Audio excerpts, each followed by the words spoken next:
Very well.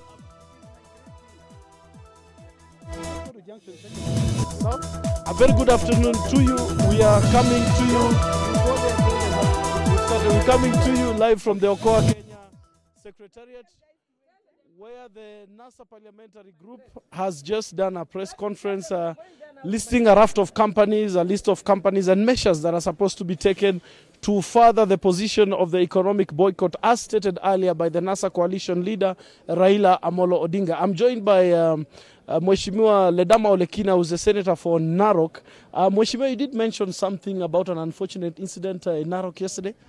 First of all, I want to state it categorically that I'm calling upon all the Maasai people from Marsabit, coming down to Samburu, all the way to Loitoktok, through Maasai land. If they care about the cow that has fed them to where they are right now, that should heighten their resistance. Yesterday, this Jubilee administration killed over 400 cows that belongs to a Maasai family in Laikipia. In fact, the wife of one of those cows, she's in hospital, going through chemotherapy. Right. Now, where do they purport that old man will go and get money to go and feed that, to go and support the wife in hospital? Right. So I'm calling upon the Maasai. If you believe that cow is the one that fed you, and you've raised that cow, and then all of a sudden you see it being shot with guns, please resist. Please boycott. We say we cannot allow this government to continue killing our livelihood. We, the people, must now resist, and we must come together, unite as a Maasai nation. And I appeal to them. I beseech everyone in the Maasai community, please stay away from this Jubilee administration. Thank you very much, Mheshimiwa. I'm also joined by Mheshimiwa Esther Passaris, the woman representative for Nairobi County. You did mention, Mheshimiwa, something to do with the corporate responsibility of Safaricom senior management. Maybe you can expound on that and how perhaps the NASA PG intends to further this economic boycott. Well, I mean, for me, Safaricom is a Kenyan-owned company. We love the product, we love the services that they offer us, but they have messed up our country. They had a moral obligation to ensure that they serve all Kenyans and not a sector of Kenyans and the government and against the Kenyans' will. So having done that, we feel that, it's important for them to understand that we as Kenyans are not happy, all right? We want them to basically admit that they did something wrong and basically come out clean, because at the end of the day, when you boycott, it's because we are resisting the things that have brought this country where it is. We've had many lives lost, baby Pendo, baby Mora, and lots of young youth that have been lost because of an election that was botched, and they played a role in it. Yes. So as Kenyans, we're saying resist, and it's going to be tough, but you know what? It is even tougher to live in a regime that is not legally in office. Because at the end of the day, Safaricom helped this regime to continue, and the will of the Kenyan people as voters has been lost. Very well, thank you, Mheshimiwa. I'm also joined by Millie Odhiambo, Member of Parliament from Bita. Mheshimiwa, what is the expected impact of this economic boycott? Well, the first expected impact is that the associates of Jubilee that have been supporting them in furthering electoral injustice in this country must feel the pinch that we have also felt. They may not feel the pinch of life because they've killed many people, but they will feel the way it matters to them, because apparently for them profits matter more than life. Right. Profits matter more than justice. And for me, one of the things that the immediate impact is that let them feel the economic pinch, as we feel the pinch of electoral injustice. Perhaps at a local level, you've mentioned Bidco as one of the companies. Let me go to the Mamamboga. Perhaps cooking oil is a common commodity in every household. What alternatives perhaps could be there for a local woman at the village level? Well, for the local woman, we are going to break down for them the alternative oils that are there. And also, we are actually going to start a campaign around the country, telling the women the alternatives are there. But the other thing is, it probably is time for us to also start healthy living. A lot of the diseases which are considered lifestyle diseases is because we consume a lot of this fatty oil. So for me, I've actually started a no oil oil campaign, even Lastly- in my household. Lastly, did you mention that you're going to change your line right away? Is there perhaps a big group of you who are going to change their lines? Perhaps Yes, something you can follow up? right now we are actually headed to Junction to change our lines. Okay. Right now, because we lead by example. You lead by example. Yes. Very well. We are changing. We are migrating actually right now. Lastly, we are joined by the national chair of the ODM party, Mheshimiwa John Mbadi. Mheshimiwa, where is this resistance heading to? How long do you think it will last or should last?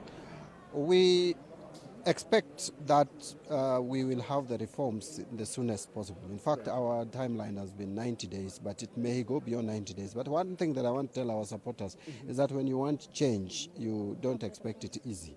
And so our supporters must prepare for the long haul. It can take as long as there is need for resistance. And that is if those who are in power will not be listening to us, then it will take as long as it can take.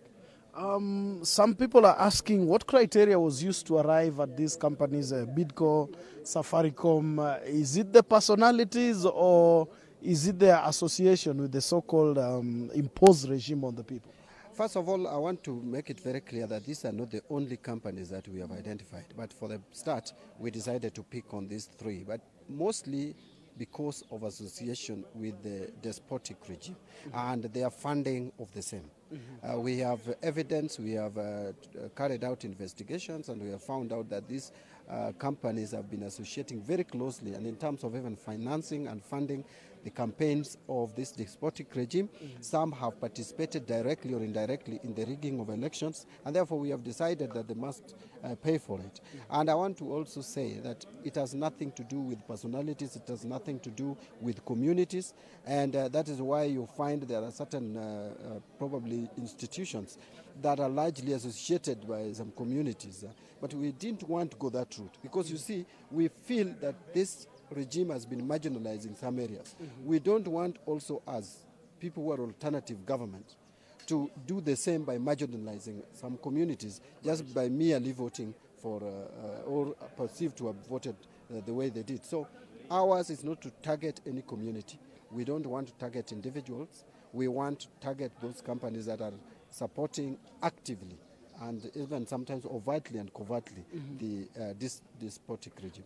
Lastly, it is widely said that Bob Collymore is on leave. It's not very clear whether it is sick leave or it is a leave perhaps like the one that Chiloba had. Could that be enough action from Safaricom perhaps to make NRM rethink having Safaricom in the list? And I think our boycott for Safaricom is not linked to an individual called Bob Collymore. Bob Collymore is the CEO of Safaricom, but Safaricom is bigger than Bob Collymore. And I want to also add that it's not clear to us, we don't work, I don't personally work in Safaricom. Yes. I don't sit in the board to know why, the real reason why Bob Collymore has gone on leave. I want to take it that what we were told, that is unwell, and we pray for his quick recovery, because I really don't see how someone can pretend to be unwell when he's not unwell. For me, the bottom line is we are dealing with a company called Safaricom, which has its management, the board of directors, the employees, and we have evidence and clear information about their participation in mismanaging or in participating in mismanagement of the electoral process. Well, thank you very much, Chair. I just have one last question for Esther Passaris. What about reprisals? Perhaps there are NASA supporters who work for these companies. Could they be targeted? You know, that has been a concern for me. I mean, we cannot afford to have any more unemployment in this country. But at the end of the day, at the rate at which we are going with corruption, with impunity, with injustices, right, I think it's important that we bring the government to its knees and everybody comes to the drawing table. The private sector should have been the first people to actually tell the government, we are investors in this country, we pay our taxes, we want you to address the issues of the IEBC, we want the servers open, we want free, fair elections, we're willing willing to work with any government. But unfortunately, the situation is right now, everybody bends towards the government and wanting to please the government. And you also have seen this in the CSs. You know, ministries in a country are supposed to be supporting the entire country. But you've got CSs actually going out and campaigning, which is against the law, right? So the impunity of the Jubilee government is really high. If there are going to be consequences where people are fired, you know, then we will deal with it. NASA's got a very good legal team. We want you to keep us abreast, and we hope that already we blame the Jubilee government for dividing us tribally in a number of ways, and I hope that there will not be targeted redundancies created for the people that support NASA's or who you think because of their names support NASA. We need to kill tribalism in Kenya, and right now the only way to do that is to have a free, fair and credible process. We believe that that is a key right of a Kenyan. We have two rights in our constitution, both of which Jubilee has broken. One is the right to vote, and we feel our votes didn't count. The second right is the right access to information. They should have actually opened the servers. Kenyans wanted the servers opened, not another 20 billion shillings sunk into an election that was a sham. Very well, thank you.